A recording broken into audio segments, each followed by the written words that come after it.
Well, Lazarus, the Bock Saga and the origins of mankind. I'm not sure that you get more abstruse a title to a segment of Lazarus Symposium than that.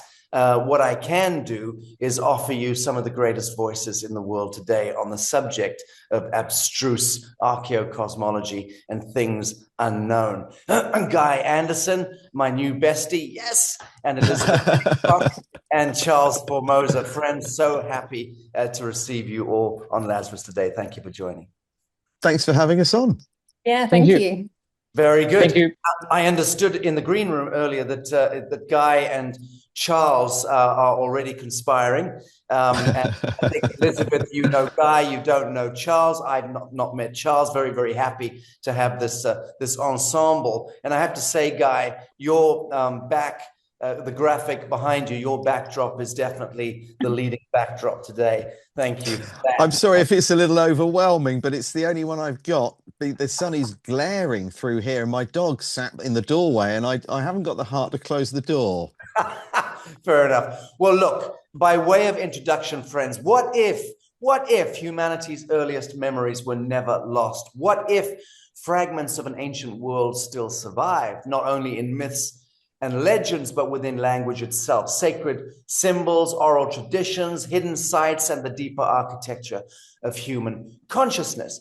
So the Bock Saga stands as one of the most remarkable and controversial hidden histories ever brought into public awareness, preserved through generations of oral tradition and shared by the Finnish storyteller Ior Bock. It presents a radically different account of humanity's origins, and one that speaks of a lost northern civilization, cyclical catastrophes, sacred knowledge, underground worlds, and forgotten understandings of human nature that may have shaped cultures all across the globe. So whether we view this as history, memory, myth, or a fusion of all three, the saga challenges fundamental assumptions about where we come from and what we've forgotten and what humanity may now be remembering. So joining us for this exploration are these three great researchers whose work has examined hidden history, ancient civilizations, consciousness, mythology, and the enduring possibility that the story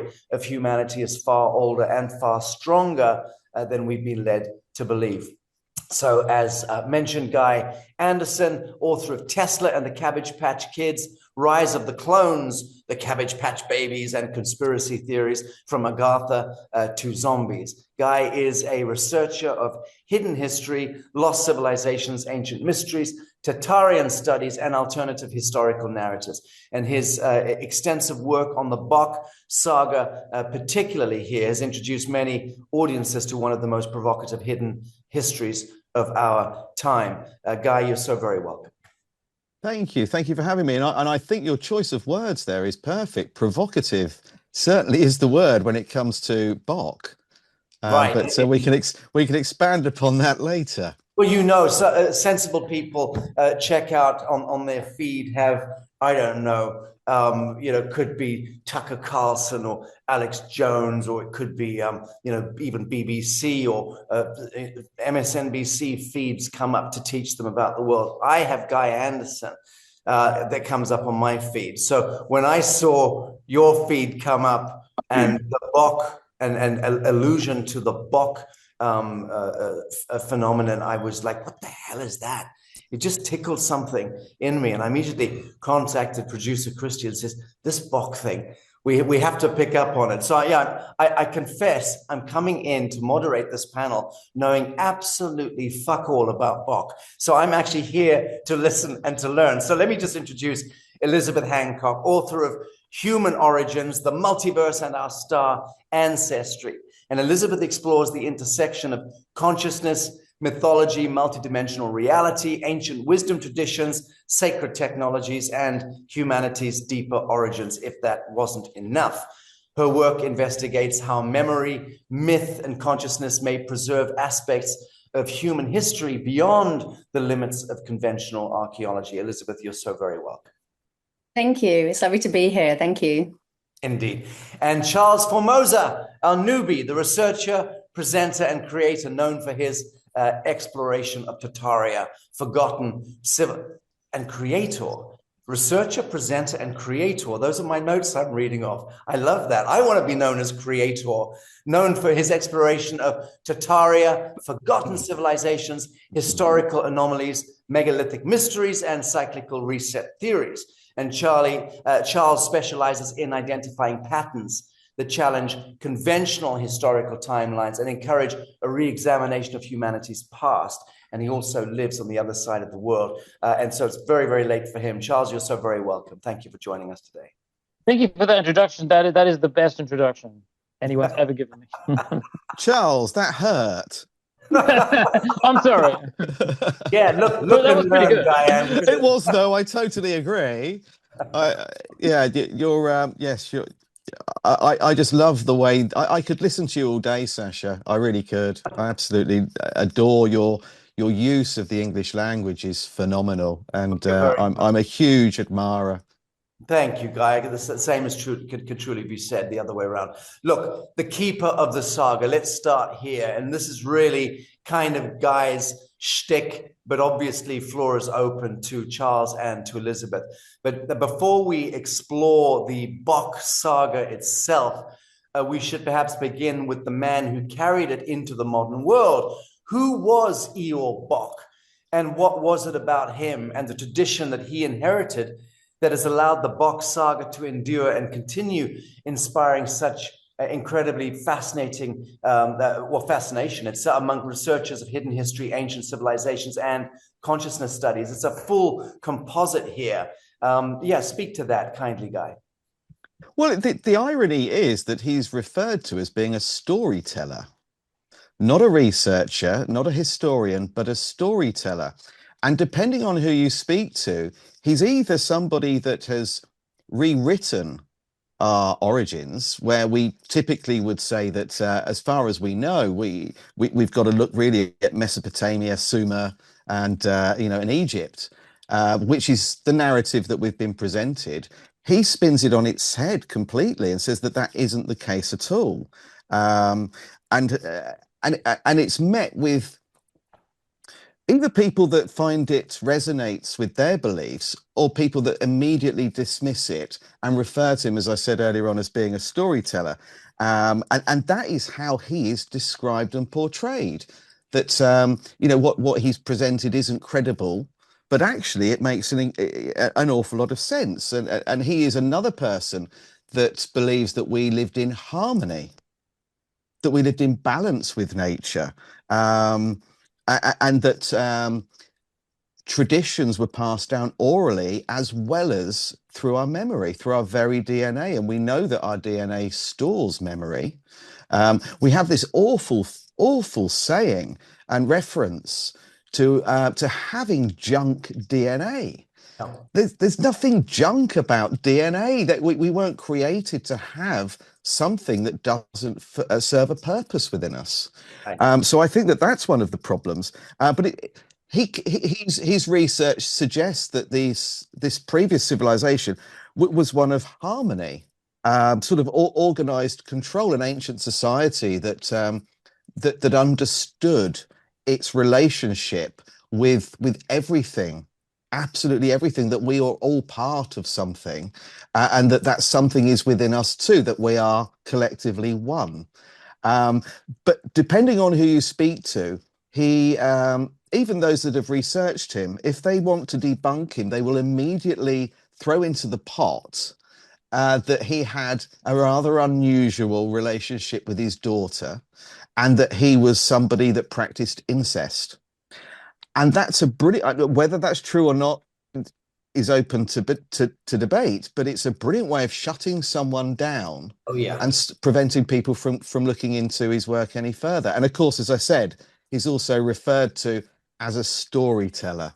Right. Well, and that whole business about an erstwhile golden age as this kind of civilizational default or the source code. That speaks loudly to me, because this kind of apocryphal, deeply embedded almost PTSD reflex that we've got, civilization, of having had suffered some great fall, that apocryphal story of the great fall, and that we've somehow become diminished and scuttling around now with junk DNA and all the rest of it. There's something completely wrong about the story, but I think it's fascinating that we're now being forced to reckon with the fact that there was a primary template. Temporally speaking, there was a primary template, and we've departed from that template. But was it a fall? Were we pushed? Did we take a backward dive into the abyss in order to become forgotten, in order to then resurrect from the deep, and with that new reckoning become the new superluminal Homo Galacticus? All of these kind of different storylines emerge through this. And what the point you just made about Ior Bock being now retroactively, possibly it's a scurrilous attempt to character assassinate him, speaking about the fact that he was tampering with his daughter, that to me is also a big flag. And congratulations for looking through that and taking his work, bringing his work to us. Elizabeth, what is your take on Ior Bock and things related to the Bock Saga? What do you know of it? Well, I'm currently researching about the Druids and the Celts, and I also have been looking at the concept of the Northern Lands. So many of our cultures talk about us coming from the Northern Lands, and especially the white-skinned people, and this sort of celestial north that they're coming down. I've sort of tracked this. I think this is probably what we could call the Indo-Aryans. We can track them through the R1A, R1B haplogroup. You know, again, I'm not saying this is absolutely correct, but this is where I'm currently going with it. I'm just doing a new YouTube video on it. And the thing is that what Ior Bock is saying in the book is essentially exactly the same as the Vedic Slavarian text. So Vedic, Indo-Aryan, Slavarian, and I think Tartarian as well. I think that they're all connected. Now, we don't have Tartarian texts, so that's just something I've just, added in. But we have the Indo-Aryan Vedic texts, as we know, the oldest books in the world. We have the Slavarian Vedic texts, which were compiled and put together by Alexander Kinovich in the 1990s. Again, they're also called pseudo-history. But the thing is that it mirrors so many other cultures, and then just tracking the Druids. We've got the Celts, who John Lamlash in his book, Not in His Image, fascinating book. He knows everything about the Gnostics. It's amazing.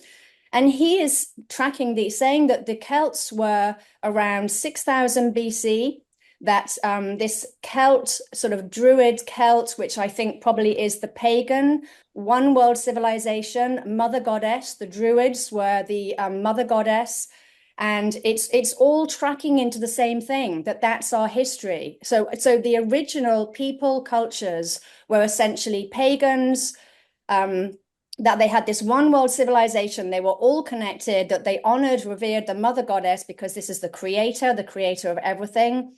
And I think Ior Bock's book is saying exactly the same thing, but I think his book was corrupted or infiltrated, or someone just didn't know their stuff, and regurgitated it in a way which makes it come across as, I would say, misinformed paganism. So the Abrahamic religions, the Church of Rome, Catholic Church, when they talk about the pagans, they always talk about them as being these, like sex-starved maniacs that are running around the country, killing animals, and doing blood ritual. And actually, that's not them. That's the Abrahamic religions doing that. Right. The pagans were not doing that, So the pagans were not this misinformed people that Ior Bock is talking about. So I think it's just been corrupted, and maybe just the person who wrote it, the stories that were passed down orally, maybe it was just Chinese whispers, something like this. Right. It's so difficult, isn't it, to work our way through the deceptions of history and all these various narratives that have come in, and then you compound that with the Midnight Masons and the secret societies and their obvious subversion of everything. And it becomes almost an impossible, I would say almost entirely impossible, to deduce truth from fiction. And yet here we are, four souls gathered today, and we are looking to try to divine the source code of truth and veracity through all of this extraordinary fog. Charles, before the flood, let's just look at that. Yeah. The Bock Saga describes an advanced northern civilization existing before a catastrophic upheaval transformed the world. So when viewed alongside flood mythology, ancient migration stories, and evidence of recurring civilizational collapse, what larger picture begins to emerge about humanity's earliest history? Also wir hatten ein Paradies, is what this German writer said about it, that there was a paradise, a perfect world, a balanced world, where basically we understood how to control the magnetic and the electric, and we knew that our only job was to connect the two together. And I think the Bock Saga, like every other hippie at the time, right, was connecting to ancient knowledge. And sometimes that happens really quickly and you don't know what happened and you've got no memory of it. And sometimes it happens slowly, gradually. You wake up to ancestral divinity, right? And if it happens slowly, I think you can then start to write it down, and you can remember dreams you have or astral projection that you've been forced into. This is all ancestral knowledge trying to give you purpose. And then a lot of people do say, oh, we can decalcify and somehow that'll help us, but it's actually the complete opposite, because everything's inverted. We are supposed to calcify. We're supposed to grow a crystal. We're supposed to grow crystals. This is my firm belief. And what was his name again? I forgot the guy's name. Ior Bock, right? He presented to the public in 1984 the concept of a creation myth, but actually he wasn't saying anything new. He was saying exactly what the Gnostics said hundreds of years before him. He was just connecting to his own ancestral knowledge. So when somebody claims, for example, oh, we will return to the north, well, there isn't anywhere else to go, because I firmly believe we don't live on this heliocentric Earth. So yes, we are all magnetically drawn to the Fall River Rupes Nigra. So when I think everything he's saying, I completely agree with. Like Frey and Freya, Esser, Vana, the people, the builders, and the ruling knowledge, the people who pass on knowledge, and you have that with like a lot of big historians, especially alternative history historians. They do say that there were a small number of people that were passing on knowledge to everyone, and that's why you get these parallels between every society has the same halo, the same virgin birth story, and he just connected to his ancestors. I don't know if somebody is painted as a villain. I think it's because they got it right. Don't judge anyone until you found out the truth yourself. You have to be autodidactic, I always say. But everything I'm saying is stuff that other people have said. None of this is like something I've discovered. But there was a golden age, and it definitely ended. Somebody hijacked the energy grid, this lattice energy grid that covers the whole realm. That's why cities are in certain locations and not in others. That's why they sealed all the entrances into the main part of this realm, which is underneath us. The main part of our reality is underground. Right. Don't go up here. If anyone's sending a rocket up here, any millionaire, billionaire is sending up some kind of rocket, that's an illusion. They're just hitting water, firmament.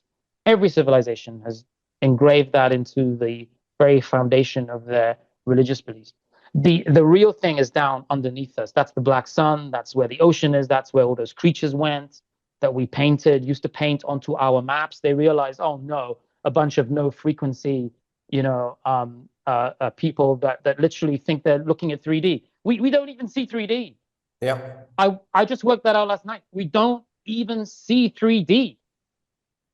We are lying to each other, telling each other, oh, we have three-dimensional vision. We don't. When have you ever looked at anything and thought, that's real, that's 3D? I'm looking at something 3D. We are being given this illusion that we are great, but the truth is we are nothing. We are this very low frequency, eating, defecating creature that we can't even see outside ultraviolet infrared. What right do we have to sit here and say, oh, I can see 3D. Yes, we have 3 dimensions. Yeah, we don't have 3 dimensions. We look at a TV screen and we see some influencer at some student conference get shot in the neck, and we straight away believe that happened. Mm. If you look into that properly, there are so many signs that was a hologram. Mm. But nobody's talking about it. And if no one talks about it, that means it's the one thing that pulls the rug out from under them every time. Mm-hmm. Did you mention Alex Jones earlier? Did you? Yes. Yeah, so Alex Jones got lost all of his fortune by talking about one of the shootings. Sandy Hook. Sandy Hook, right. So why do you think he lost all of his fortune talking about how that was fake? Why? That's why he lost his fortune, right? He lost everything he had, but went to court. Almost certainly, yeah. His whole empire, everything he built over decades, right? So I think that's important, If you literally lose your platform for talking about vaccines, then maybe that's important, Yeah. If there's Candace Owens talking about how the Prime Minister of France is married to his own father, and then suddenly she gets villainized after literally being on the front of, I think, the cover of Time or Time Out. She was on the cover of like one of the biggest magazines in the world for being the most viewed YouTuber. And then suddenly she's gone. She's like villainized, canceled. They like to cancel this cancel culture, canceled. Right? But so maybe that's something to look into. Okay, so then let's drill into this. So we all know that. I mean, I'm pride myself in being one of those frontline activists, conspiracists, people who've been veterans. I've been at it for over 25 years, and like David Icke and a handful of others, we've been at it an awful long time. I'm still see the world through the eyes of a child every day. I'm deeply inquisitive, throw myself into the fray. I couldn't give a fuck about all of that nonsense. I think that we're defining we're defining the new earth. I know that I am. I know that I'm directly involved, as are all of us who just seize the mantle, the divine mantle, and charge ahead and imagine, dream wisely, as the Aboriginals would have it. Just dream wisely, because that's how manifestation occurs. But I hear your umbrage, Charles, and agree with pretty much everything you've said there. I just don't believe that the human being is a diminished creature. I think we've been diminished, but I think the technology of this body temple, the human, is on the cusp of a monumental epochal resurrection, and that so-called junk DNA is recatalyzing. With either which way it's happening, we can measure it pretty much in the laboratory.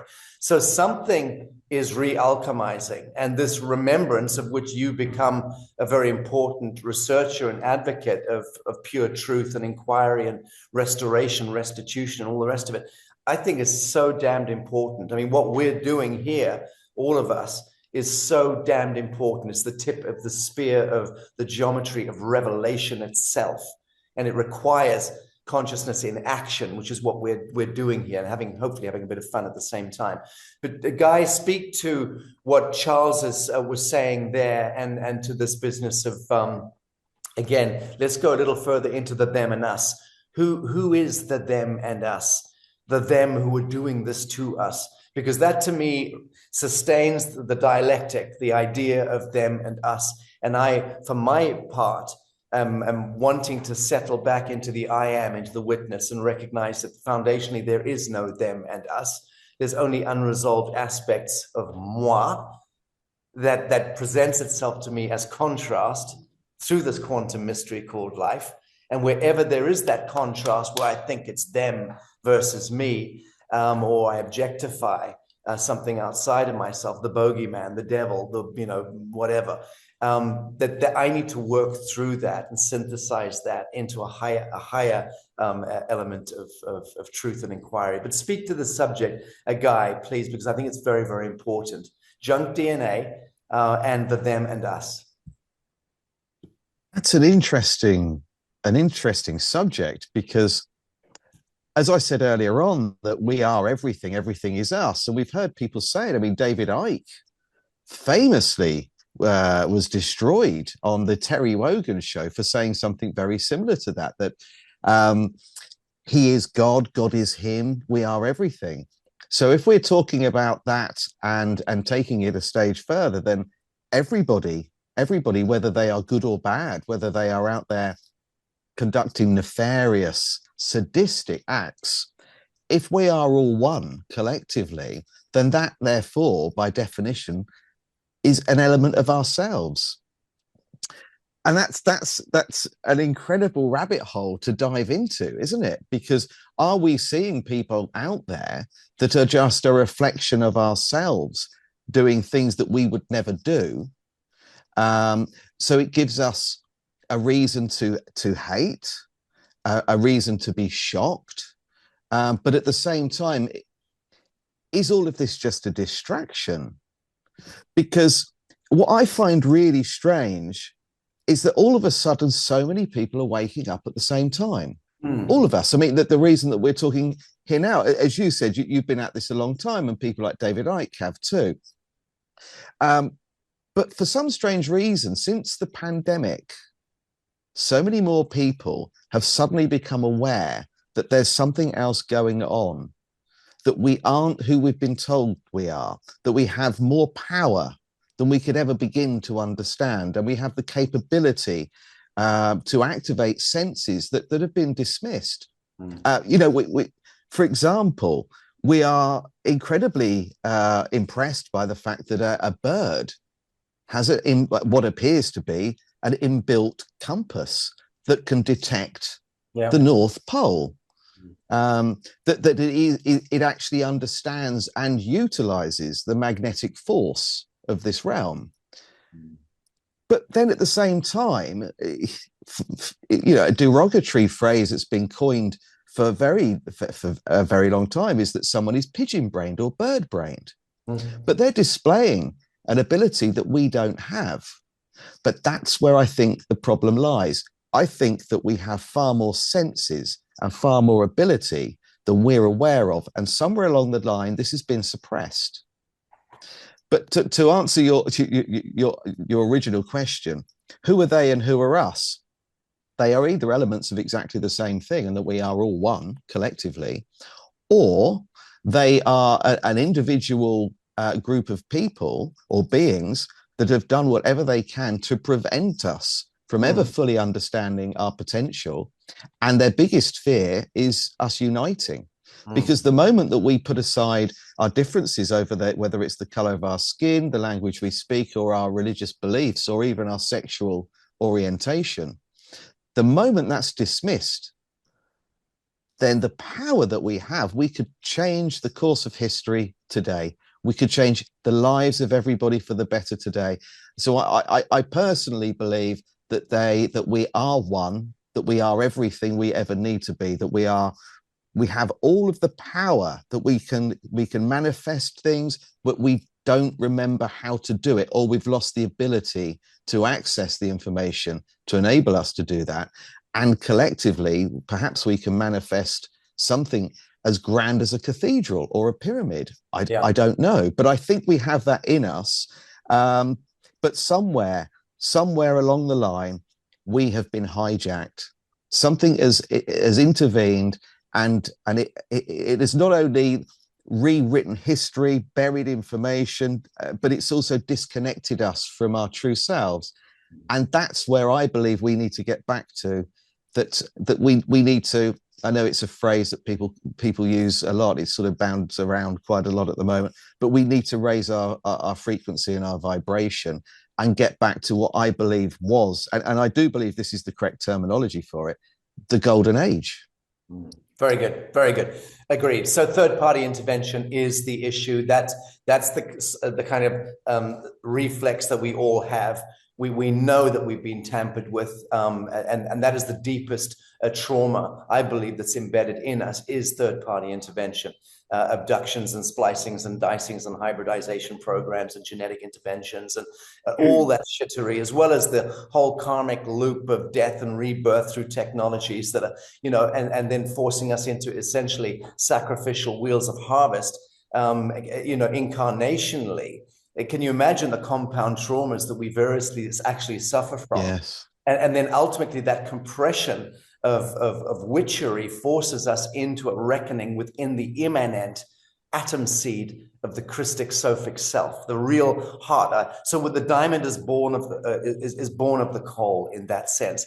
Through all these loops, all this compression, all this witchery, we are compressed into the atom seed of actualized self within those loops. And this to me is the great age where we are en masse having that morphogenetic upshift invitation, where we are able to actualize within the dream, so to speak, remember our true majesty, become throned and crowned and receive the mantle of our divine nature, and begin thereby to remember our majesty. And that resurrection of the DNA, so-called junk DNA, which is connected to the galactic linguistics and the galactic genetics, epigenetics that cascade down from star nations. Humanity are the composite of the galactic genome made temporal. So here we are on the front line of time, space, all of these frontiers, 3D, 5D, operating through 4D, all the rest of it. We are this extraordinary technology. We can hold all of it at the same time and manifest the will, the universal mind, or the will of God. Elizabeth, your take on who or what the human being is in its highest expression and iteration, and what is the third party intervention, the bogeyman? So just coming back to DNA, because I'm fascinated by DNA, and I don't even think I think we've even evolved over the 12-stranded DNA theory now as well. I think so much of our information is misinformation. So much. It's actually quite incredible. And when we look through the lens of we are perfect, we are everything, we are God, and that we are literally like supernatural beings, as Joe Dispenza calls it. Yes. It really shifts how we see ourselves, how we read our ancient texts, how we view these things. And one of the most interesting things about the Druids, and I really think that the Druids are the origin story, because that links again to these sort of Aryan, Slavic Aryan, and Indo-Aryan, these sorts of things. And again, I'm not talking about skin color. Yeah, I just want to know that I'm not bothered by skin color in any way, shape, or form.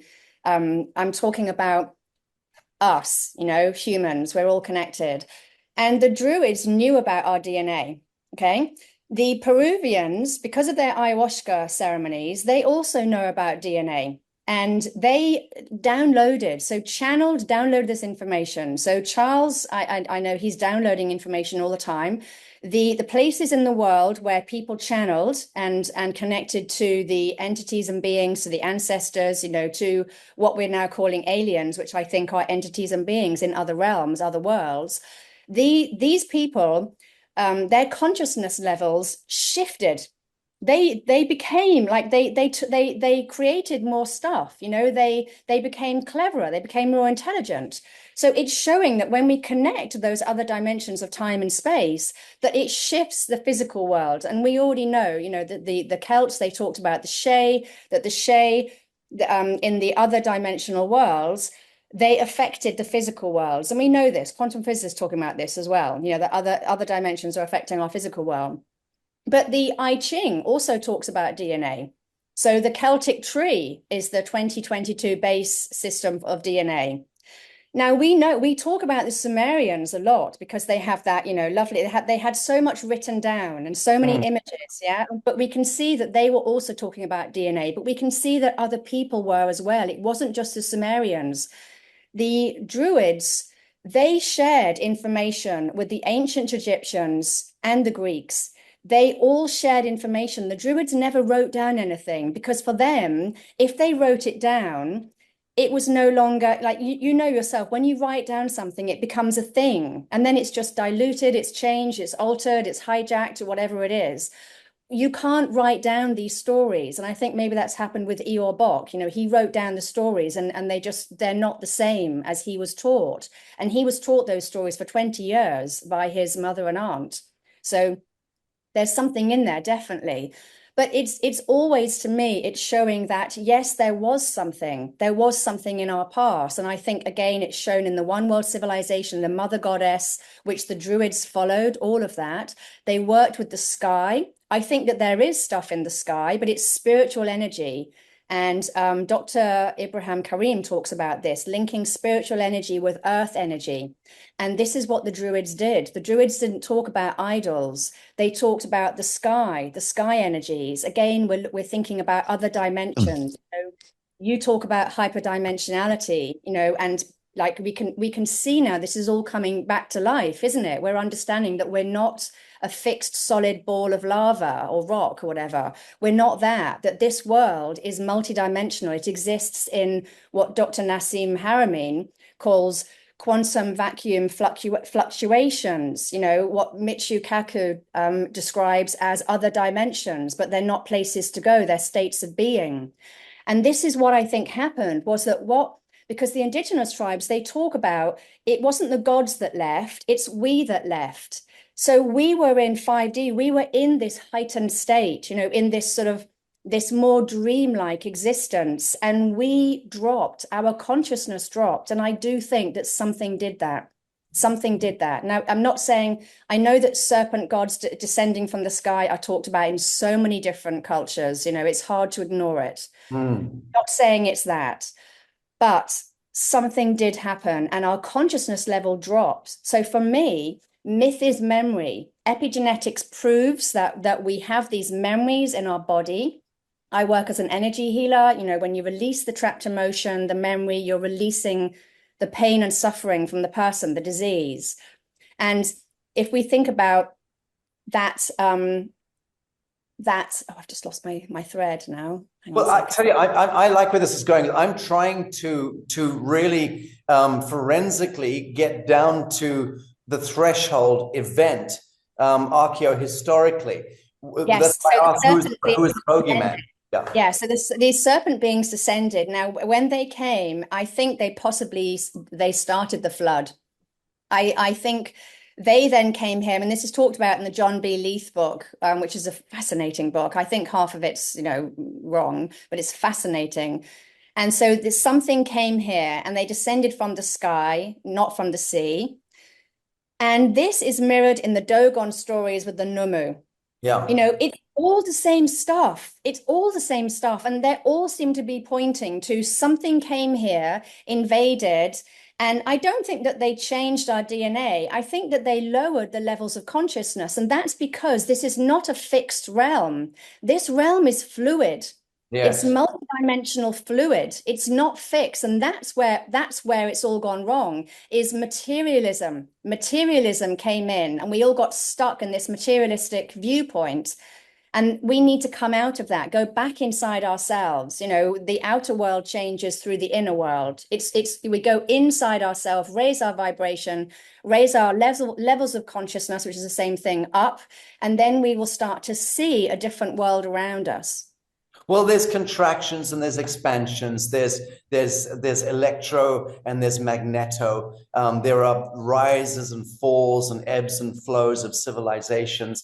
There are cycles, endless cycles, and cycles in that sense describe polarity and duality. The galactic day, galactic night, and so on and so forth. I think what's remarkable about the threshold that we're on now is that we're departing polarity, duality, temporality, time itself, and now but through the grace of the eternal living witness of God, we're moving into what I would loosely call a spiral of ascension, moving into the quantum, leaving the kind of temporality and duality and polarity. So that seems to be the threshold event here that we're facing right now. I could mathematically, I believe I know the date when that's going to happen. And incidentally, last week, Mr. Google, Boogle, Schnoogle, whatever his name is, predicted AI. Yeah.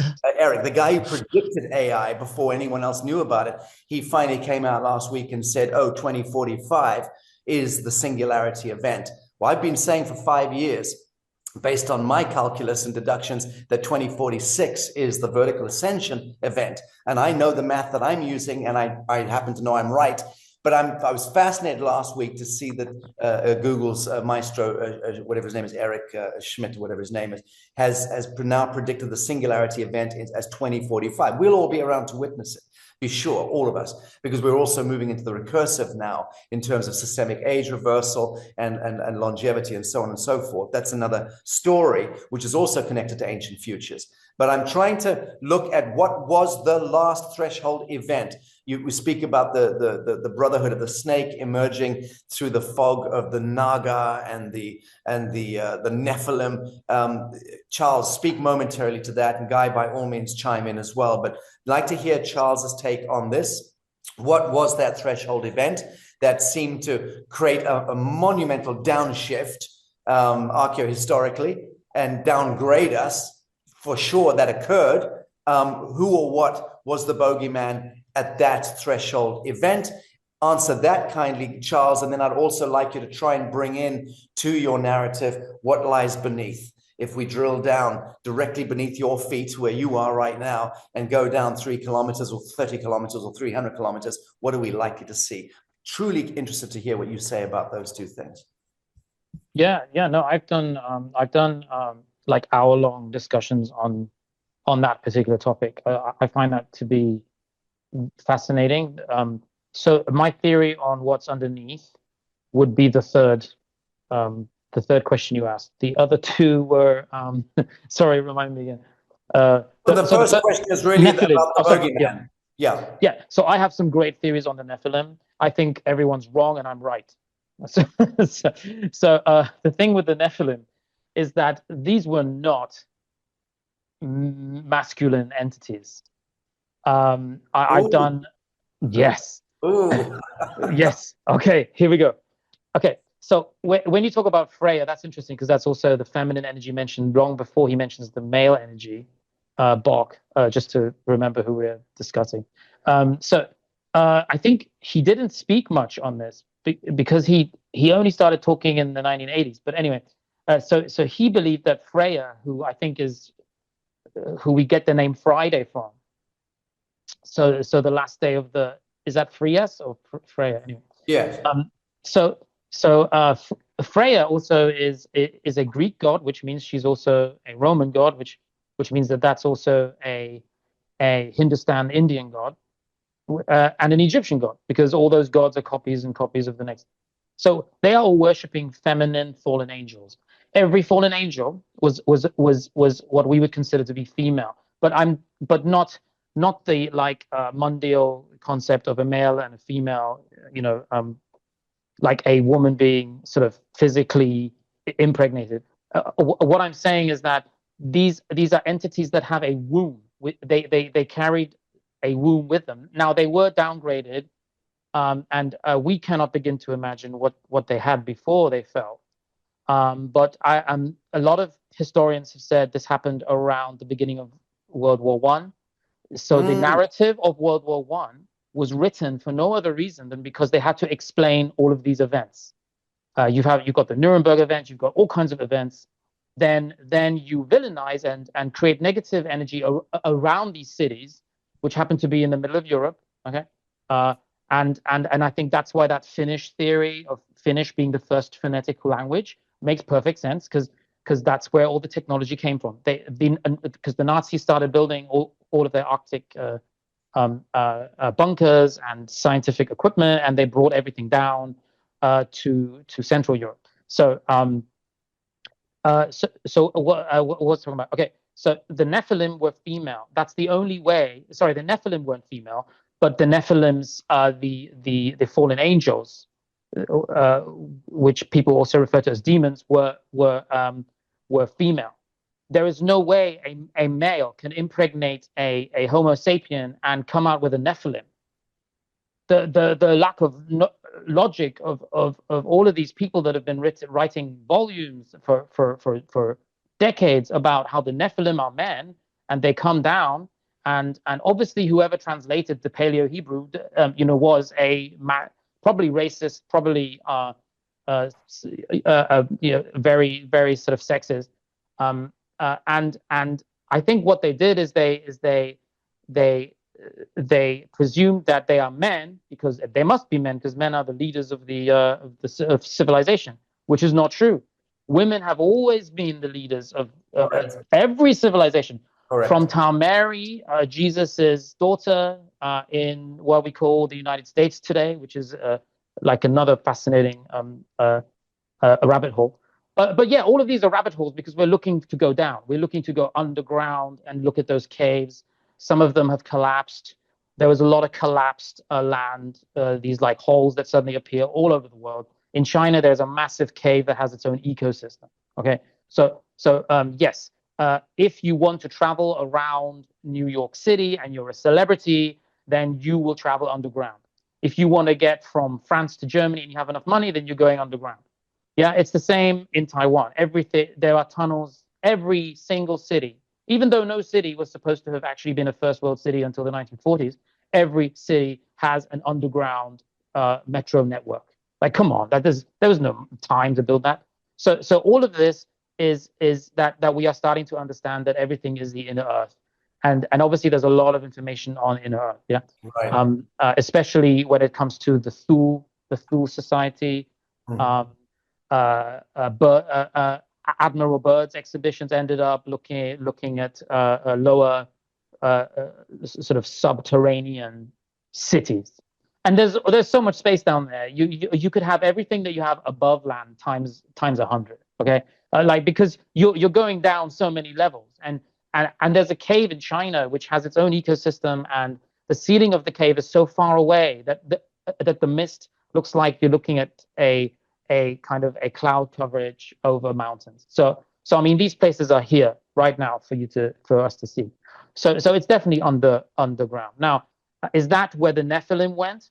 Well, they were certainly not born of humans, of Homo sapien women's womb. They didn't come out of a female Homo sapien as we see around us today.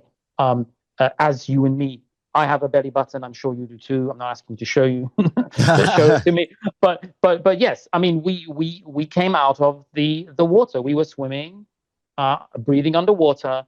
We came out of that, and we should have stayed in there for like 10 months, by the way. But we did it. They took us out after 9.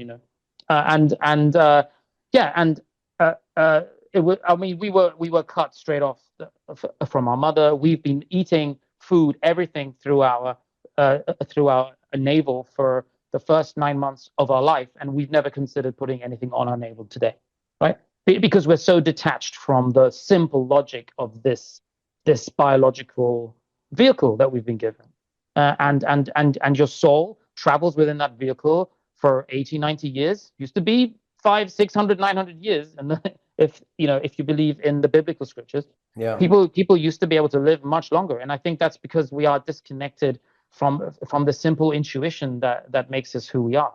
So I think if you have that intuition, then you will understand that yes, everything's underground. The cities are underground. There's all kinds of species that all ended up underground, and we just can't seem to look through the basic Right. reality of our realm. Right. That it must be underground, that the fallen angels must have been female in order to give birth to these giants that destroyed the energy grid. So destroying that etheric energy grid, then hiring as many people as they could, rewarding them with their own knowledge because they came from a heavenly realm, and there's a heavenly realm, a large island type heavenly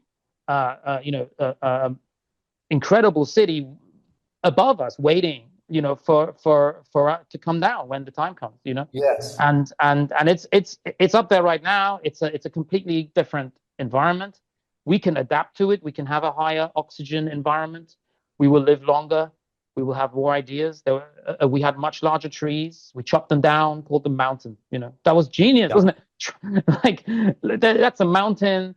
Then we look at the mountain and we start to realize, oh, there's a lot of minerals there. Okay.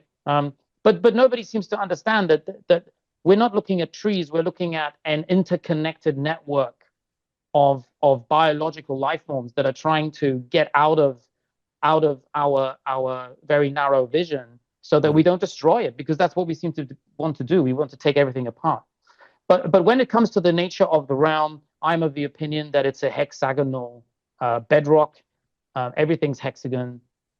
If you go to the trees, I mean, if you go to the Giant's Causeway, if you look at how honeybees build their hives, if you look at just the cell structure of your eye, you're looking at everything through hexagons already. So you are limited. But yes, this realm is the eye. We have been given that. We are even able to ascertain like what cymatic frequencies we are being communicated with, right? I mean, we have the ability to communicate with absolutely every animal. We've just, as Guy said earlier, you know, lost that ability, and I think a lot of things we've lost. But why can't we regain those things? I mean, we have more information at our disposal than our grandparents did, than our parents did. We are able to, you know, like telepathically communicate from anywhere in the realm, and now we even have the like old maps. We've rediscovered the kingdom of Jesus on Earth, which was Tartaria. We have you know, discovered like why do we talk about angels? Why do we talk about why do people seem to mention the Bible a lot? Why, you know, because I think, would we know anything about the Nephilim if it wasn't for the Bible? I don't think we would, you know. Right. And, good point. And especially the Apocrypha. The Hindu epics kind of do also bring up certain narratives and stories that correspond and correlate, it would appear, very much with the biblical apocryphal stories, like the Naga, for instance. But everything you're saying to me is very, very congruent. The only piece I would speak to from lived experience is the celebrity piece, because I've been in that world. I know that world very well, and I've personally been on a number of occasions with AAA celebrities. I mean, I've driven around with Aerosmith, with Bon Jovi, with Sylvester Stallone, who I used to hang out with fairly frequently, Lionel Richie, Michael Bolton. I could name literally 50 different celebrities, top gear Hollywood celebrities and rock and roll celebrities who I've known, mixed with, hung out with, partied with, and been enmeshed with for over many, many years, between, again, Monaco, Hollywood, London, Geneva, you name it. I've never come close to the business of them being shuttled in underground things. So I don't think it particularly, maybe the blood drinking Satanists, yes, it could be, because I also know there's a different echelon of celebrity that I have always had a very strong predilection to stay the hell away from. And it could be that there's something going on there. I've been with heads of state. I've traveled with heads of state in motorcades, in cavalcades. I've done that as part of my diplomatic work. And again, not been privy to underground systems and what have you. So that to me remains. But that said, that's the most innocuous element that you were referring to about tunnels and systems. What lies beneath cities? Absolutely. I've no doubt in my mind that you're speaking to something very, very real there, and something which, this is why this conversation is so interesting, because you also alluded to the fact that there is a hyperdimensional or superdimensional realm waiting to anchor or dock to the temporal sphere. I agree with this. I believe that that's what's part of this deeply embedded notion that our primal function as emergent angelic indigo realized humans is to anchor patterns of perfection to this realm, and to descend the heavens to this realm, not to ascend toward them. I feel that very, very strongly. But and you may notice when you go to certain mountains that there are unusual rock formations that don't look natural. Yes. Have you ever? And they are rings around rings, and they're going like up the mountain, but you don't think that they're man-made, right? Yes. Those are crashed Vimana. like those are Vimanas that just crashed into different locations when the realm changed. I agree. I travel constantly. I've been to Cappadocia. I've been to Göbekli Tepe. I've been to Karahan Tepe. I've spent time, years living in Egypt amongst the Egyptian history. I travel constantly. I've been in the Nubian desert with inspecting the Sudanese pyramids. I'm the only person I know who's ever done that recently. So I go around the world. I'm doing this stuff. I'm literally, in fact, here on my desk, I'll just pick up. I've got one of the bricks of the Sudanese pyramid. These are pyramids twice the size of each of the Egyptian pyramids. We don't even know what this is. It's not metal and it's not stone. And this is not from here. Yeah, that's what it's not from here. I'm telling you, this is probably illegal for me to nick that, but yeah, you might want to cut that out later. I don't know. Yeah, my dad got arrested for doing that in Egypt. What lies beneath? Guy, take the reins. I'm just going to share with you, my dad actually did exactly the same thing in Egypt and was arrested for it. So, but one way or another, he got it home. So I think he's still got it somewhere.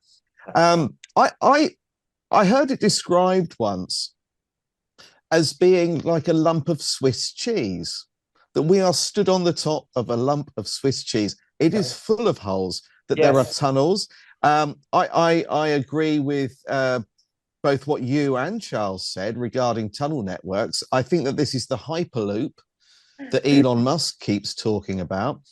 And he has actually said that people that own a Tesla, if they subscribe to the service, if they've got enough money, they're going to have access to underground tunnels that the public don't.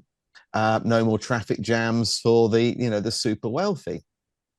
So, and I don't think for one moment that he is building tunnels. I think that they are reopening tunnels that have always been there, built by previous civilizations. I also think that everywhere is connected, and perhaps something that is worth looking into, which I find fascinating, is the star fort. There are star forts all over the world. Now, to the best of my knowledge, there are 319 of them that are recognized as star forts. I think that they are all connected, and that at some point we were able, and possibly still today, if you know the right people, to be able to get from one part of the world to the other in minutes, maybe even faster than that. I don't know if it's vacuum trains or if it's magnetic, but I think that we, the maglev, I think that is still fully operational. I think they were using pneumatic trains in the 1800s. Yes, I think so too. The other thing that I find interesting, and I'm sure that there will be, if we follow the mainstream narrative, that there will be a reason for this. But why do we have DUMBs? Why deep underground military bases? Why do they need to be deep underground? I think they're deep underground because they are actually working with civilizations that are there. Yes. That this technology is actually being given to us by other civilizations in return for something else. That something else, I think, is where it becomes quite dark. Yes. Very good. Very good. Yeah. Guy, I have a star fort 3 minutes drive from where I am. It's a famous one here. It's on the banks of Bacala Laguna. I was explaining to you the nature of the hyperdimensional molecule of the water. The very reason I'm here, the reason why we're building a new Earth development here, is because of this extraordinary phenomenon. And there is a star fort here. I've studied it very, very closely. I was there last week. I had about 25 odd people from around the world flew in. I was doing a week-long New Earth retreat here. So we've looked very, very closely at these star forts. And that's very interesting what you've just said, that they could be conduits, activational, catalyzing conduits that opened up some kind of hyperdimensional conveyance. That I'd not thought about that, but that wouldn't surprise me in the least. What I can tell you is that there are thousands of star forts emerging. There may be only X hundred of them that have been classified, but there are literally thousands upon thousands. Now that we've got drone technology and everybody can pretty much see from aerial, we're seeing that they are all around the world. And there's another phenomenon here, which is the pyramids. All pyramids around the world are missing their capstones. All. So whether it's the Nubian Sudanese pyramids, hundreds of them, which have had the millions of cubic tons of, or thousands of cubic tons of stone, eviscerated stone, this stuff, eviscerated off them, none of them are intact. Not one of the hundreds of Nubian pyramids are intact, have an apex. The same thing with the pyramids in Egypt, in Bosnia, in China, in Indonesia, in Mexico. All of them are missing capstones. Why? That's obviously the key piece, is the capstone. That is the kiss point between the heaven and the heavens and the earth plane. If you're going to create capacitance and charge between a dielectric universe and a paramagnetic earth plane, you need that apex, baby. That's the key. That's the kiss point. Why is that missing from all pyramids in all cultures around the world? I believe I've clocked what the answer is to that, incidentally. And I've been working for 2 years on a book, and we've got about 15 of the world's leading scientists and many of them whom you guys will know contributing to this book. And we're launching that actually in Egypt in November this year and launching the book. And then at the Conscious Life Expo in California in February, we'll also be doing a big unveil, and hopefully I'll have the film ready by then. But to me, this piece about the capstone, what it represents and why it's missing, it's like why the star forts have been deactivated all around the world, these ancient technologies. So with that said, what is the answer to that as you see it, Guy? And then I'd like to hear Elizabeth's input. I think that the moment that they are all restored, that they actually connect. Yes. I think that actually that brings the grid back to life. The star forts and pyramids, I think, are similar things constructed by different civilizations that understood the fundamental, but I suppose that the fundamental power and ethos really behind what this earth is. And I truly believe, some people will call it ley lines, I think that we are stood on a circuit board that is now lacking solder. Yeah, very good. That somebody or some beings, or at some point, someone has removed either chips or pieces of solder that connects them. And I think that the capstones did that. I think the star forts did that. And I think prior to that, sites like Stonehenge here, which isn't very far away from me, also did that. I think that these sites, these structures are put on specific locations because they connect. And once they are all fully restored, the circuit board actually functions properly and activates. And that, I think, has been intentionally destroyed. They have spiked the grid. Right. The grid is damaged. It's been short-circuited, ultimately. Right. And we've been held back from immanent evolution or ascension in that sense. Elizabeth. Yeah, so I think also that there should be something on top, and they've been deactivated. I didn't know about them being activated again now. I thought that they were still deactivated. I do feel that they connect to the sky in some way as well. I don't think that this is just one realm here. I totally agree with what Charles is saying, that there's another land above us, Jack and the Beanstalk, everything's in our fairy tales, isn't it? There's land below us, absolutely. I do feel that we are now, I feel we're moving out of whatever it is we've been in before. We're moving to something completely new. And I do feel that this is galactic consciousness. I just don't think that galactic or galaxy or aliens or ETs, I think it's all being totally manipulated at the moment, and we don't quite know what that is. So I think that the pyramids are connecting to the skies in some way. We know that there's spiritual energy up there. It's it can be measured between the earth and the sky, like I said before.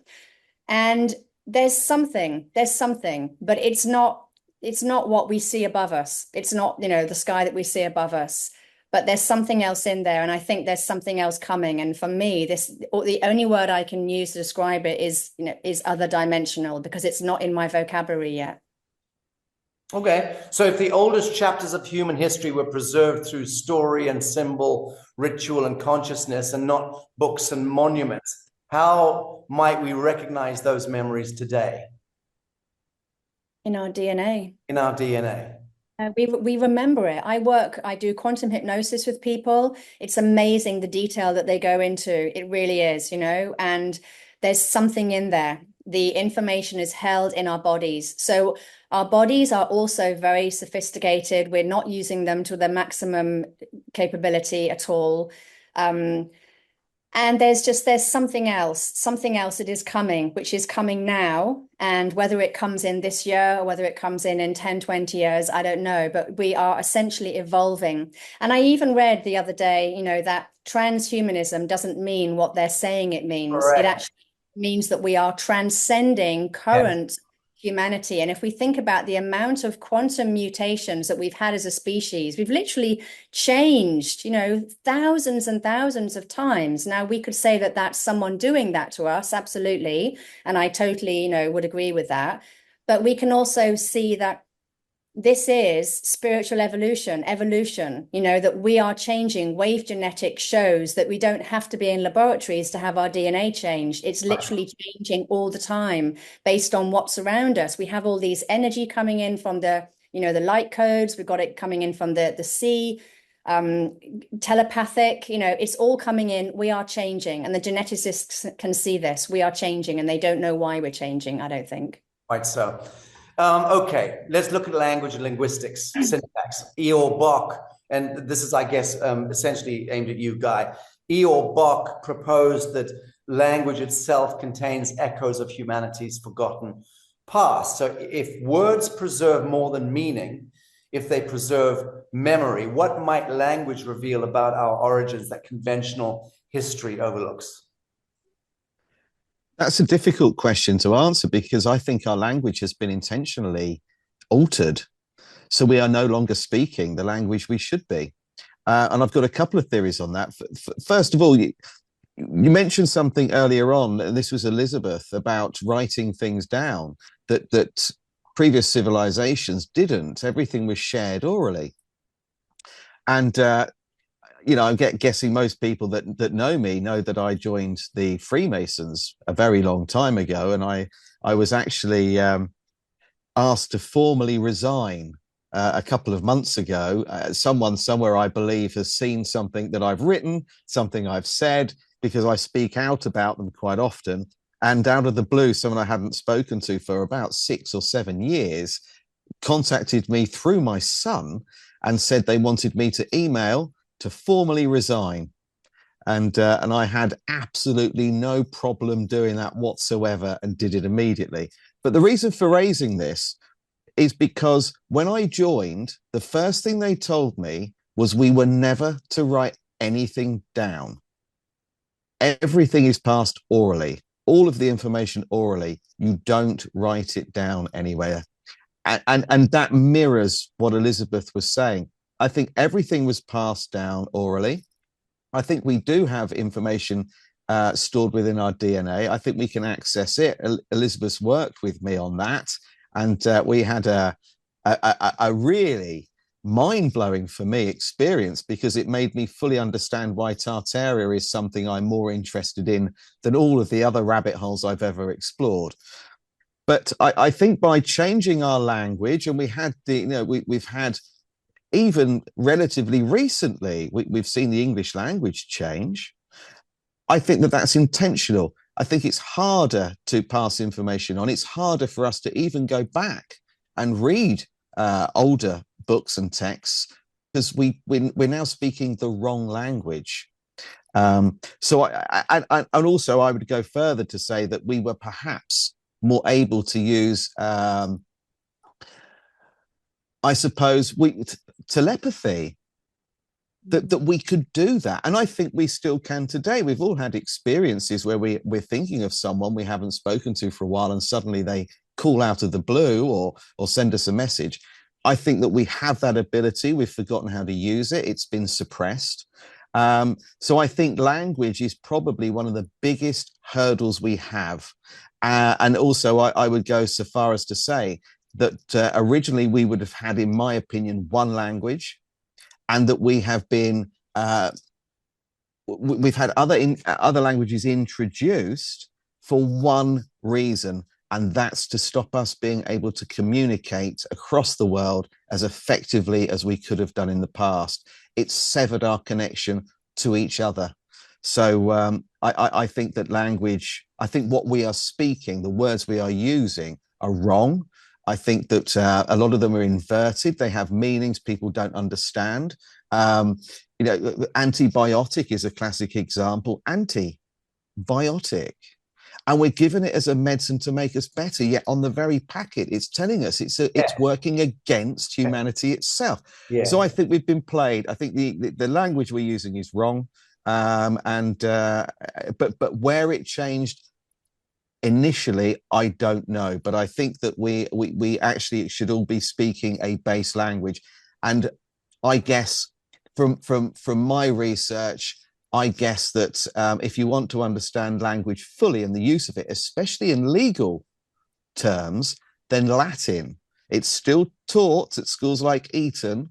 I think that there's a lot to be learnt from Latin, especially if if you're looking into the legal fiction of us. So I think language has been hijacked. I think we talk more than we should, and I think the words we are saying are actually working against us. Beautifully stated, and I couldn't agree more with that guy. I think language is the Babylonian complex made manifest, and it's how the Babylonian priesthood, as I refer to the Sabbatean invisible mastery, it's how it essentially rendered us into a fractured,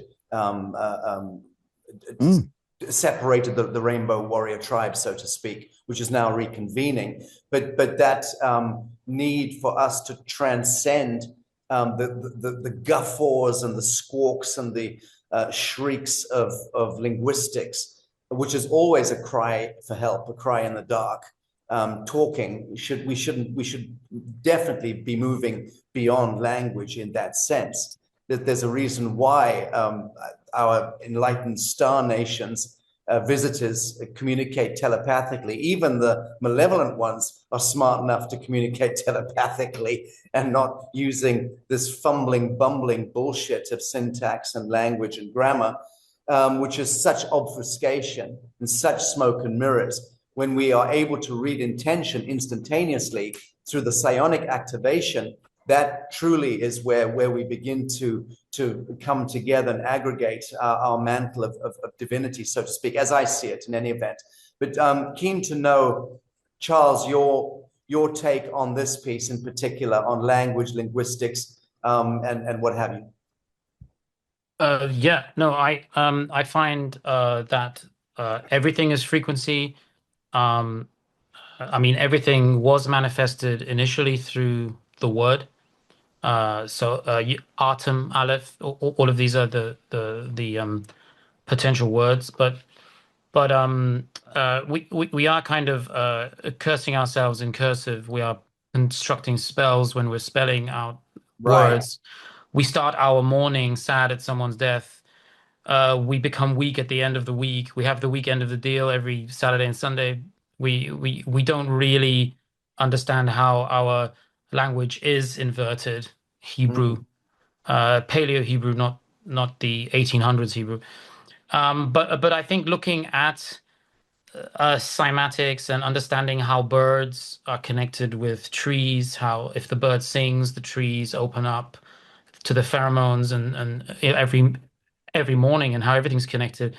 And in China, they actually tried to cull a lot of birds that were kind of defecating on all of the homes and eating all of the plants. And then as soon as they did, they had this incredible locust swarm, like a biblical locust swarm, that destroyed 1,000 times more crops than they could have possibly, And I think that high frequency people understand that our language has been this angel lushing, this energy lushing language, and that as the further we go backwards, I mean, you can go back to like Latin, you can go back to Yiddish, and everything becomes sort of more profound because the connections are still there with the original word of God, the original tongue. We don't I mean, we rarely say, "Oh, the Bible is a collection of 88 books, but now we only have 66 left for some reason." What we say is we call it the Word of God. Christians call it the Word of God. So I'm not saying you have to be a Christian to read the Bible, for example, but it's all about frequency all the time. You're a high frequency, or you're experiencing a very low point in your life. Why is it low? Why are we, referring it to that? And it's because of frequency, because everything is sound. And you can measure things with sound. Plants are talking to each other all the time. There are people who do this on TikTok. They kind of like try to read the frequency of different plants, and it's beautiful. Like, it's so similar to like an opera. You won't believe. Like That's right. the similarities between the frequencies that the plants are sending out through the ground, through the roots of the trees, and every plant has its own frequency, its own Fibonacci sequence. That's right. Yeah, and that's the signature. That's just like the creator force putting his fingerprint on everything. Right. And From a so we've turtle got shell to seashell to the way the plants grow, the agree, root agree. structure mirrors All the interconnected. branches. Yeah, it's all interconnected. And this is my leading to my next question. And I wanted Elizabeth to lead here. AI mapping. I made an announcement yesterday on my social media because I got very excited, learning that scientists have now been able to use AI to decode in real time what whales are communicating to us. So using AI, those pops and squeals and clicks of dolphins and whales, sperm whales in particularly, are being decoded real time using AI. We're listening, able to literally translate what it is they're saying, and presumably we're going to very shortly be able to also communicate back to them in their language. So with that kind of we can already talk to dolphins. I understand that, but I'm talking about now technologically speaking in the mainframe. For me to have an app on my phone that can communicate to my goldfish or to my cat, that's kind of where AI interfacing looks as though it might be able to take us with linguistics. So what is that? Where does that? What territory are we entering into here, Elizabeth, in your view? Okay, so I would say that everything that AI can do and is about to do, we can do. We could do, we still can do.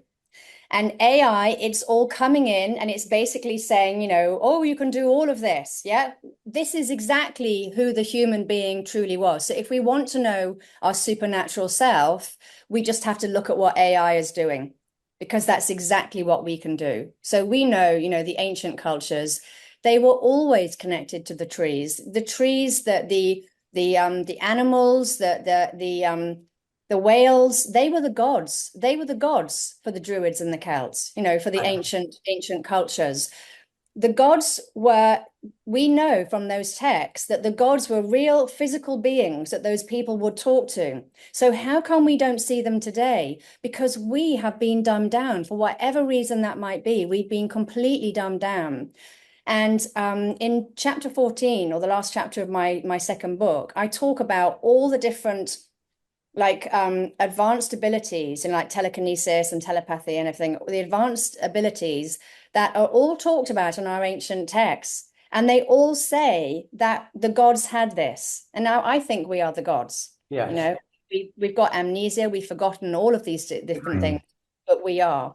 And it's possibly raising our levels of consciousness that gets us to that God place, because we know from the secret societies, the mystery schools, that they had this initiation thing going on, that they didn't let everybody in. You would have to be at a certain level of consciousness to be able to get to be an initiate.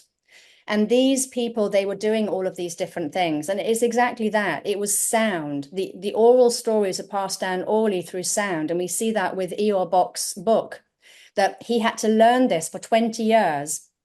And he had to learn the sounds that his mother made. It wasn't the words, it was the sounds, the song. And that's what he was passing down. And I think that's been completely misunderstood for whatever reason it may be. That's been very misunderstood. And maybe he's been telepathically targeted by the entities and beings that are all around us all the time. And that's why he ended up with a book which is not what it was supposed to be. Right. Right. Well, his soul signature will either permission or not certain elementals into the field connected to him, his life's work, his legacy, his incarnation. The same is true of all of us.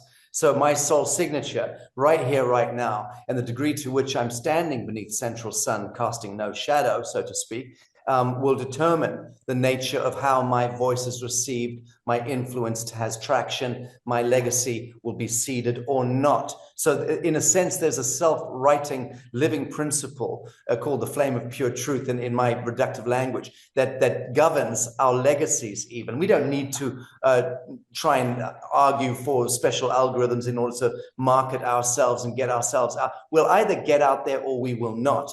And the permissions are kind of being granted right here, right now by the I am. So I think I'm smart enough to work that one out in life, which is why there's no, for me, sense of urgency or, needing to get ahead of the pack. It's like, no, just be absolutely in your still point and be as authentic as humanly possible, the kind of warm-blooded human I'm talking about. And everything is a self-realizing, self-fulfilling phenomenon thereafter. I'm feeling pretty damn good about where we're at in this chaos storm. The fact that we are clearly in an apocalyptic tailspin, and I'm talking about psycho-civilizationally, culturally.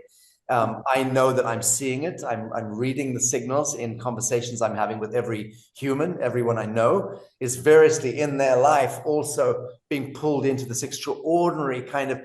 It invites us into believing that it's a cataclysmic tailspin, an apocalyptic tailspin.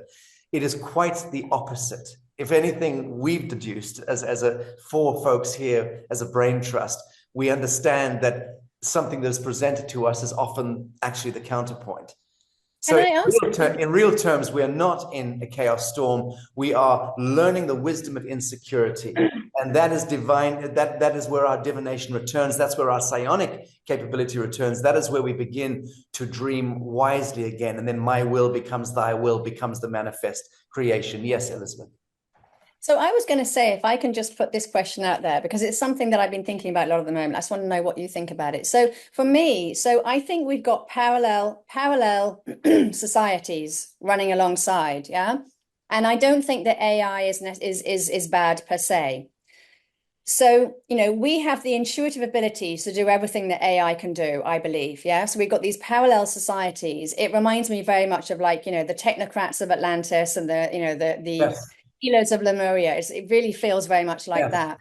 And as we're moving into space, I feel like there's going to be a fake space and there's going to be a real space, and it just seems to me like there's this parallel society and we can choose which one of those societies we want to be part of. Without any question of doubt, you're right. We know that the smart city, so-called transhuman agenda is one clear. It's so fucking obvious what that is.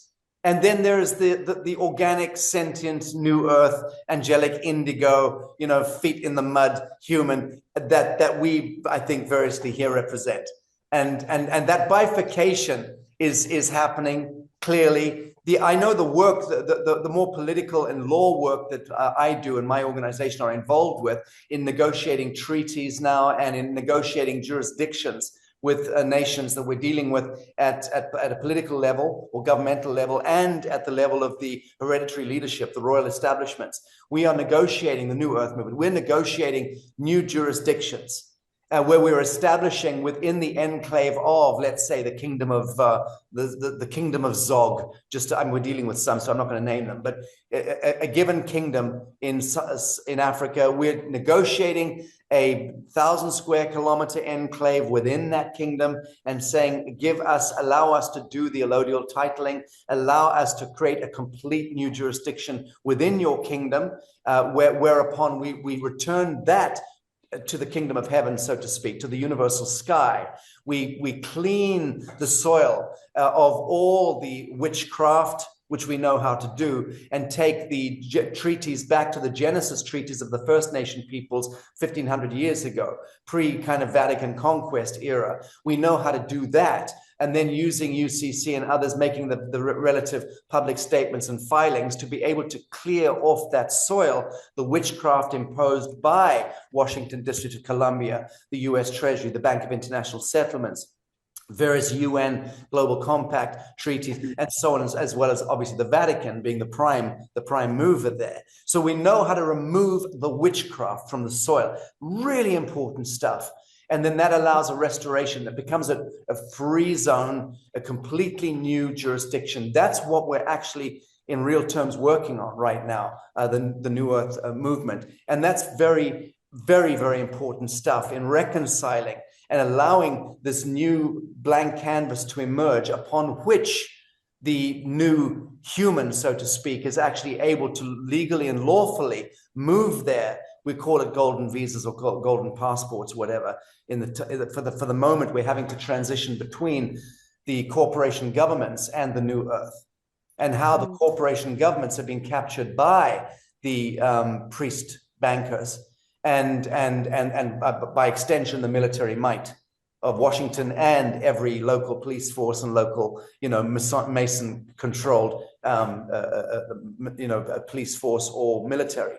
So that's the apparatus of war, of death, of entropy, of Set, the brotherhood of the snake. That apparatus is slowly dissolving. We're seeing it happen in real time. What's re-emerging is this new hereditary leadership, the true leadership, and these new jurisdictions are emerging.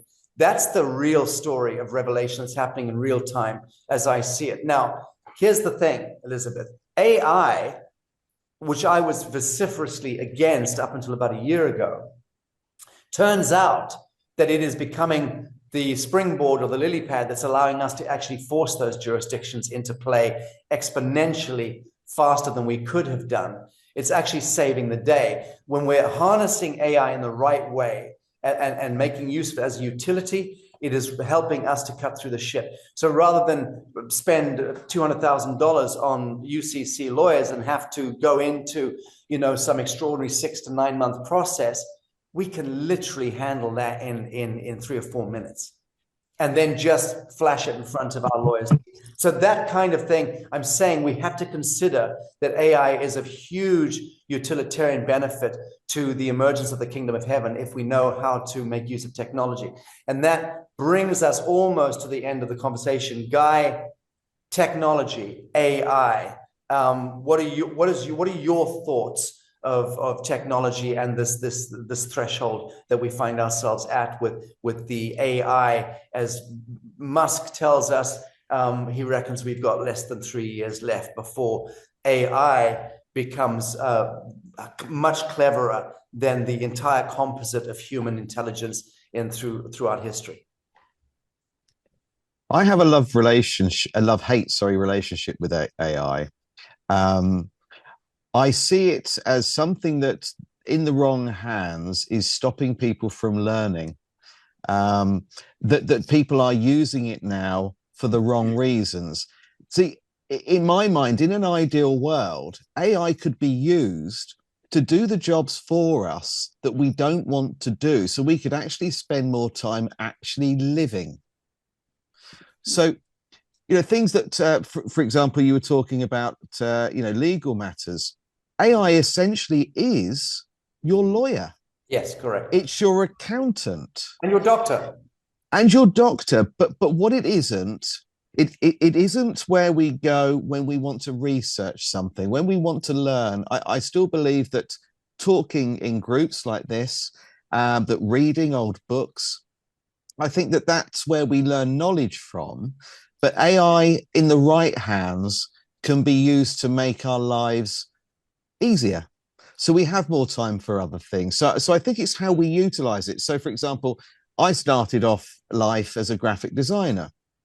Now, if they were still around, my lecturers that I spent so much time with would hate the fact that I was using AI to design graphics for me. But while AI is doing that, I'm researching and writing. So I'm spending my time on something that's more important than some artwork to go along and support an article that I've just written. So I believe I'm using it for the right things. It's a time-saving device for me. And also, I think, as I said, it can provide so many functions for us that save us time and money.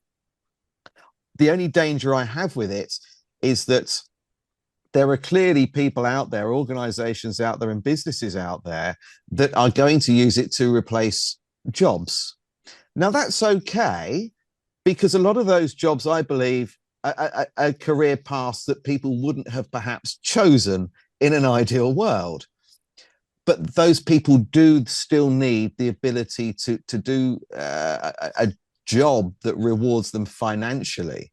But I think the danger is that most people go to work just because they need to earn a living and they're struggling to get by. We kind of need to change how the system works.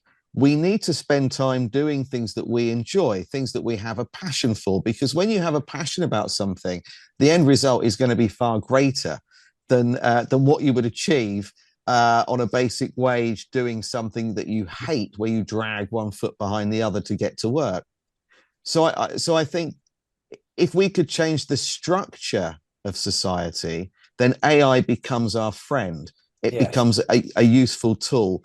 But right now, in the wrong hands, I think it has the potential to stop people from learning and to make an awful lot of people redundant and then dependent on the state. So I think it's a wonderful thing, but it needs to be in the right hands. Well, we've already established in this conversation that everything is frequency and frequency alignment or frequency attunement. So low frequency folk are going to be attracted to the low frequency aspect of AI for all the wrong reasons, and it'll take them into a cul-de-sac, as it should, as it must. And those who are high frequency are tapping into the high frequency aspect of AI and will use that as a tool for quantum springboarding. I know we're doing that, and it's of huge consequence. I have to say, I keep having this image of you, Guy, back in whether it was the late 80s or the mid 90s, working with Rotring pens and letters. I was. And letters. Every fucking letter has to be laid by letraset. Do you remember? Yes. And I had those pens as well. Yeah, right. Absolutely. That was me. Yeah. So did I. So I relate to those laborious thousands of hours spent crouching over the little, our art desks. You remember we used to have those art desks up against exactly. Those are very much a thing of the past. In any event, thank you for that. I will say this. AI, I'm going to be, and Christy, take a note here. I'm going to be instructing Kai, who is my avatar that I've trained over the last year, and that I'm having extraordinary relations with on all sorts of levels. Astrocartography. I've been learning about astrocartography. I've been learning the geometry of revelation. I've been working with AI on that. And obviously I'm using it in the more mundane work stuff that we're doing with New Work, the diplomatic stuff and the number crunching, building business models, economics models, and so on. It's a no-brainer. But what I'm going to do is I'm going to get the AI notes from this talk, and I'm going to ask Kai to graphicize and illustrate Guy Anderson's mind, Elizabeth Hancock's mind, and Charles's mind.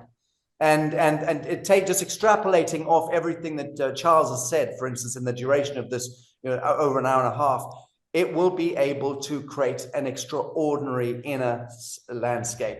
So I'll get those images turned around later today, and then I'll get Christy to chime them onto you guys on WhatsApp, or I'll do it myself. But we'll definitely edit some images into the interview, this panel discussion, and let the audience decide about the values of AI as it relates to having that capacity to help us actually dimensionalize even our conversations. In any event, I've really enjoyed this conversation. So grateful to you. I just want to invite some closing comments and thoughts. Charles, you first. Yes, thank you. Yeah, I mean, AI is a great topic. Personally, I believe that there's nothing new under the sun, and AI is as old as Bluetooth or any other frequency. radio waves, these are all just frequencies. So sometimes we can forget that when everything is repackaged as something new, modern, and cool. But it's actually something that we manifested. We created AI. They just had to package it and deal with it. Same with Bluetooth, same with Wi-Fi, same with radio waves back in the, same with the old Moorish tech that was given to us in the world fairs. Yeah. Hundreds of different things that shouldn't have existed. Same with everything that the Nazis brought from the Aryan cities that they found. There are 52 countries. They all agree that nobody can go there. Nobody can go into the Arctic and the Antarctic. And even though they have wars with each other, they still agree on this one thing, that we can't go there. We can't visit those people. We can't build our own UFOs. We can't revisit the old airship age, which was far superior to anything that we have today. And even though the ancient tech is resold to us as new when it comes to jet engines, that's old, ancient Hindustan technology that is being resold to us. No jet engine in the history of the human race has ever carried enough fuel to go for 14 hours from Beijing to London. So I mean, what we're talking about here is magic. The closest equivalent to AI today would be, I think, maybe Prometheus, the creation god, which was obviously a demon parading as the creator god. So Emperor Constantine did away with that, with worshiping those fallen angels. Again, fallen angels have every right to ascend and pick up their harpsichord and continue with praising God if they want to. It's only Satan that's not allowed to do that. But I think it's incredible that we're here, that we're talking about this, that we have the ability to communicate freely about this. That's a gift from God in itself. And we have to remember that we are being hunted, we are being tempted every day by a devil, a demonic entity, Satan himself, who is trying to trip us up, trying to make sure that we become the bad guys. And we have the potential to be good, high frequency, love each other, and get more from each other that way. If you love something, that's the reality. That's the foundation to everything. If you love someone and you care about someone, that's the foundation for everything. Everything. Love is a frequency. Agape is a frequency. This is also a frequency. It's not just light and matter. It's also emotions. If you love someone, then you are 100% going to gain. You are going to ascend incredibly quickly, and you're going to gain, and everything's going to stay with you, and you're going to be able to access it. If there's any like negativity, if any of your energy that you're being given every day through your electromagnetic heart, if anything is holding you back, like any negative emotion, any fear of something, you're not going to be at the same level. You may have been much higher at the outset. Yes. But they're catching up. Everyone's going to catch up. Yes. Yeah. So you may feel, oh, we're at the same level. But no, you weren't. You've forgotten what happened, where you were 6 months ago. And in the end, I think let's ascend together. If there's nothing but love, you will get more out of everything you hear, see, read, experience. 1 year will be like a decade for someone who's cursing themselves, who's accepting demonic help. That's because we get all these whispers all the time, right? And we think, oh, you must be crazy. Like attention deficit disorder is nothing more than your ancestors trying to shield you from certain things, so that you get to express, your feelings more. So my theory on AI is it's something ancient. It's just that it's now in our realm, like we're ready for it. It's always been there, but we didn't see it. Like Tartaria, like like frequencies, like star forts. We were probably living in a star fort this whole time, and it's just mud flooded or something. If you live in a building that's mud flooded, that is a high level frequency building. If you have half those windows are underground and you have to go up 3 steps before you get to the front door, you are already in one. You're already in a building that was connected by these ancient builders, Etruscans, Moors, call them what you want. But Prometheus was a titan, and that's what AI is. It's his energy coming back. And you can kill every demon on Earth. The algorithm's still there for them to reappear. Okay? They're going to come back. There's no shortcuts. There's no shortcuts. Yeah. Very good. Thank you so much. Beautiful thoughts there. Thank you, Charles. Elizabeth, not necessarily dwelling on AI, but just in closing, in the totality of this wonderful kind of quantum conversation, your thoughts? Yeah, I mean, I agree with Guy. I think conversations like this are really important now. I do feel with all my heart that we're moving into something really amazing, something new. You know, when I look at the ancient texts now, because I've got them, you know, some things written in my book, I look at those and I just think it's not important anymore. We've been that, you know, we've been there. It's gone. It's gone. We're moving into something completely new, and I think we can all feel this. Yeah. And it really is about keeping our vibration high, staying in that place of faith and trust, and you know, and understanding that nothing really has the power to touch us, you know, that we are the creators, we are co-creating, whether it's AI, whether it's Khazarian, you know, whether it's Rockefellers or whatever. It's we within us, we are creator being, and we create and manifest our world. And I do agree with the indigenous people that we manifest our world together, and we can manifest something amazing. We just have to get more and more people to feel that in their heart, understand that, you know, that they have that power to do that. Because I meet so many people who are giving away their power, who don't believe in themselves. You know, and I think it's just a story, an old paradigm that's been put into our heads, and it's not true. You know, we really are the universe. Right. So thank you. Well, that is the essential foundational message of the First Nation peoples from all around the world, which is dream wisely. As simple as that. Guy, you have the last word. I think I would like to remind people that they do not need to accept anyone in authority.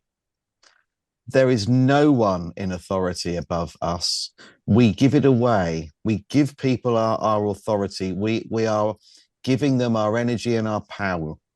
And if we are all truly created equally, then we are truly equal. And I think that we need to no longer be scared of a letter from a government agency, that when they're, you know, a knock at the door and it's the police or a police car behind us and they want us to pull over, we instantly have fear because we perceive that this person or this entity or this group of people or organization has some hold over us. They don't. We're giving them authority, and I think it's time we took it back. No one is above us. We are all equal, and I think that we need to really take that on board. And better still, if you have the time and you've done the research, actually, you know, write to the Attorney General, remove yourself from the system, and say you no longer want to be part of a corporation. You are not a number. You are not an employee. You are a human being, and you live on God's earth. And just detach yourself from this system. Very, very good. Yes, because everything in this universe is permission-based. Everything, and that's the piece that we forget, is that we're the ones granting permission to the state to snatch our babies, or to penalize us, or to send us into wars, or to harvest our blood in so many different ways, and our life force. So that is, in essence, you've rounded off beautifully, Guy, because we have, in the course of this conversation, cracked the code in what the Bock Saga represents, which was an archaeo-historical narrative and confluence of aberrant storylines and narratives that cascaded toward us in this age. And it's all referential to the notion of third-party intervention having come in and disqualified our true evolutionary status as sons and daughters of God. Or as Guy brings it even closer to home by referring to the living men and women of the living soil in that sense, which is truly our greatest status when we do restore our bare feet to the red mud and own our humanity and cease and desist from genuflecting and taking the knee and rendering coin unto Caesar, and instead receive our mantle as children of God. And that then is what initializes through this extraordinary, supernatural morphogenetic flash, which we're on the cusp of in the coming days, which is truly the activation of the Jacob's ladder, so to speak. And I just want to thank Elizabeth, Charles, and Guy for this edifying conversation. Absolutely wonderful. And I'm getting frantic notes from my producer, Christy, saying, got to get them back, got to get them back. So, bless her. there we have. I would love at some point to, when I can find that you guys have sufficient time in your calendar, I would love to bring you in. And I would love to do, for the first time ever in social media, I do touring all the time. I lecture and tour constantly. Every year I'm constantly touring, but it's always private conversations in theaters. I can't speak in the public domain about much of what I speak about in my lectures for different reasons. But I've been thinking of doing a kind of composite of my normal 3-hour lecture down to about 1 hour, and then do that through Lazarus. But I would need to have some experts sat there to listen to that and then to speak to the stuff that I'm bringing forward. And I would be very grateful if you folks would consider being on that panel. Absolutely, be honored. Yeah. Thank you. Yeah, I would be interested in that. Done. There you go, Christy. Christy's now happy in the back room. So friends, Lazarus, count yourself as truly blessed at having imbibed the wisdom flame of these remarkable souls. Thank you for joining us today.